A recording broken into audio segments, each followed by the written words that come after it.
दोस्तों, क्या आप जानते हैं अरुणाचल प्रदेश की उस नदी के बारे में जिसका पानी अचानक से काला हो गया है? क्या आपको पता है क्यों इस नदी में हजारों मछलियां एक ही रात में मर गई? दोस्तों, अगर आप इन रहस्यमयी सवालों का जवाब जानना चाहते हैं तो आज के वीडियो में आखिरी तक जरूर जुड़े रहिएगा, क्योंकि आज हम बात करेंगे कामेंग नदी में होने वाली इस अजीबोगरीब घटना के बारे में। तो चलिए शुरू करते हैं। दोस्तों, अक्टूबर 2021 में अरुणाचल प्रदेश में स्थित कामेंग नदी में कुछ ऐसा हुआ जिससे देश की सरकार और बड़े बड़े वैज्ञानिक सभी हिल गए। आम दिनों की तरह ईस्ट कामेंग जिले के लोग उस दिन भी उठे और अपनी दिनचर्या में लग गए, लेकिन उस दिन उनके शहर में कुछ तो विचित्र था जिसे देखकर पूरे शहर में हड़कंप मच गया।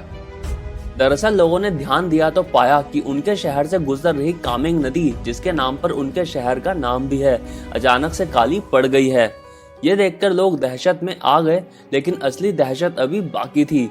जब लोगों ने इस नदी में झांक कर देखा तो पाया कि नदी का पानी सिर्फ काला ही नहीं हुआ था, बल्कि उसमें कुछ तो ऐसा हो गया था जिससे उसके भीतर मौजूद मछलियां भी मरने लगी थी। उस दिन उस नदी में काले पानी के बीच तैर रही थी हजारों की संख्या में मरी हुई मछलियां, जिसकी खबर ऐसी फैली कि देश के प्रधानमंत्री के पास तक कुछ ही घंटों में चिट्ठी पहुंच गई। दोस्तों, इस घटना ने पूरे राज्य में अफरा तफरी तो मचा ही दी, लेकिन जब शांतिपूर्वक इसकी जांच की गई तो पाया गया कि कामेंग नदी के पानी में अचानक से टीडीएस लेवल बढ़ गया है। टीडीएस का मतलब होता है टोटल डिसॉल्व्ड सॉलिड्स, यानी कि इससे हमें पता लगता है कि पानी में कितनी मात्रा में पार्टिकल्स मौजूद हैं। स्वच्छ पानी में ज्यादा से ज्यादा 600 मिलीग्राम पर लीटर तक का टीडीएस पाया जाता है और आम तौर पर कामेंग नदी में भी इतना ही टीडीएस हुआ करता था। लेकिन अचानक से ये टीडीएस इतना बढ़ गया कि इसकी मात्रा 10 गुना बढ़कर पहुंच गई 6000 मिलीग्राम पर लीटर, यानी कि ये पानी पीने के काबिल तो छोड़ो, इतना प्रदूषित हो गया कि इसमें मौजूद जीवन के लिए पनपना भी लगभग नामुमकिन हो गया।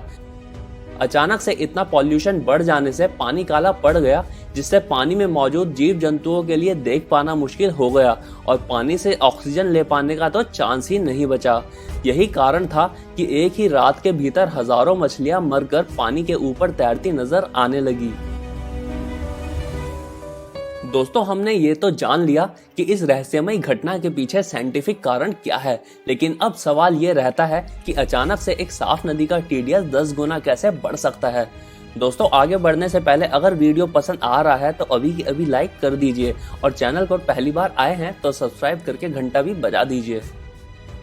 दोस्तों, साफ नदी का टीडीएस एक रात में 10 गुना कैसे बढ़ सकता है, इसका अनुमान अरुणाचल प्रदेश के लोगों ने ये लगाया कि इंडिया के बॉर्डर पर चाइना का जोरों शोरों से कंस्ट्रक्शन चल रहा है और इसी कंस्ट्रक्शन वेस्ट को उन्होंने रात रात में पानी में मिला दिया ताकि वो बहकर उनके देश से निकलकर हमारे देश में आ जाए।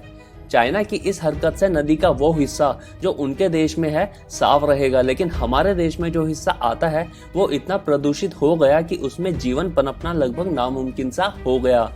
वैसे ये सिर्फ अनुमान है और चाइना ने इस बात को पूरी तरह से खारिज किया है, लेकिन असली कारण जो भी है वो पता लगाने के लिए चाइना को भारत का साथ देना ही होगा, क्योंकि इस नदी का एक बड़ा हिस्सा चाइना से होकर गुजरता है और उस हिस्से में सिर्फ उनका देश ही खोजबीन कर सकता है।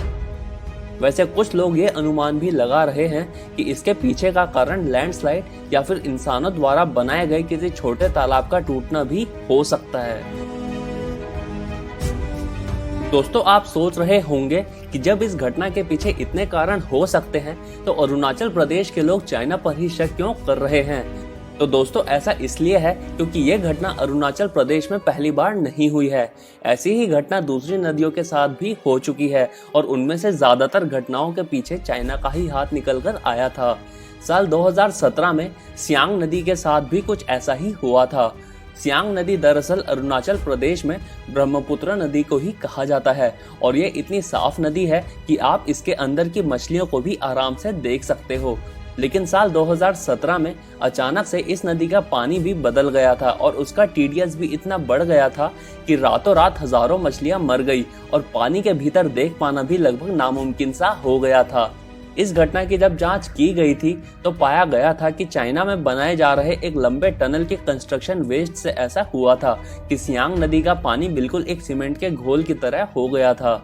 वैसे आपको बता देते हैं कि उस समय भी चाइना ने इन आरोपों को खारिज ही किया था और इसीलिए अरुणाचल प्रदेश के लोग हमेशा चाइना पर ही शक करते हैं। दोस्तों, हमारी साफ सुथरी नदियों के साथ ऐसा होना एक्वेटिक लाइफ के लिए तो गलत है ही, लेकिन साथ ही इंसानों के लिए भी ये उतना ही खतरनाक है। इसके खतरे को मद्देनजर रखते हुए वहां के प्रशासन ने कामेंग नदी के आसपास जाने और उसमें कोई भी एक्टिविटी करने से जनता को मना कर दिया है। कामेंग नदी एक बड़ी संख्या में लोगों को रोजगार और खाना देती है, लेकिन नदी के अचानक से प्रदूषित हो जाने से इन लोगों के जीवन को सीधा असर पड़ता है। जब भी ऐसा होता है तो इस नदी में सबसे पहले फिशिंग को रोका जाता है और मछुआरों को नदी से दूर रहने की सलाह दी जाती है। इसके अलावा आसपास के गांव जो पीने के पानी के लिए इन नदियों पर निर्भर होते हैं, उनको इस पानी के इस्तेमाल से मना कर दिया जाता है। दोस्तों, इस घटना के पीछे सही में चाइना का कितना बड़ा हाथ है ये तो समय के साथ पता चल ही जाएगा, लेकिन नदियों के साथ ऐसा दुर्व्यवहार करना एक बहुत बड़ा पाप है जिससे डायरेक्टली लाखों लोगों का जीवन प्रभावित होता है। दोस्तों, आज के वीडियो के लिए बस इतना ही। जानकारी और लोगों तक पहुंचाने के लिए शेयर जरूर कीजिए और वीडियो पसंद आई हो तो लाइक करके हमारा प्रोत्साहन भी बढ़ाइए। धन्यवाद।